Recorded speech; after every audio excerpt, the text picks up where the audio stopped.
Alam mo ba? Isa, ang Mariana Trench, ang pinakamalalim na bahagi ng dagat. Higit sa 11,000 metro ang lalim. 75% ng karagatan ay hindi pa natutuklasan, kaya may milyon-milyong nilalang na hindi pa natin nakikita.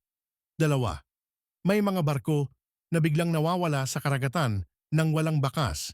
May crew na hindi na muling nakita at may mga ilaw na naiulat bago sila mawala. 3. May jellyfish na halos immortal. Kayang bumalik sa juvenile state kahit matanda na. Ilang nilalang sa deep sea ay mukhang alien at hindi pa rin maipaliwanag ng agham. 4. Mas kilala pa natin ang outer space kaysa sa ilalim ng dagat. 75% ng ocean floor ay hindi pa natutuklasan, kaya may napakalalim na misteryo na nakatago. 5. May tunog sa dagat na hindi maipaliwanag ng siyensya, na narinig ng mga submarine at sonar. Ang ilan ay sobrang malakas, pero walang nakakaalam kung ano talaga ang pinagmulan. Follow para sa mas maraming mysterious ocean facts.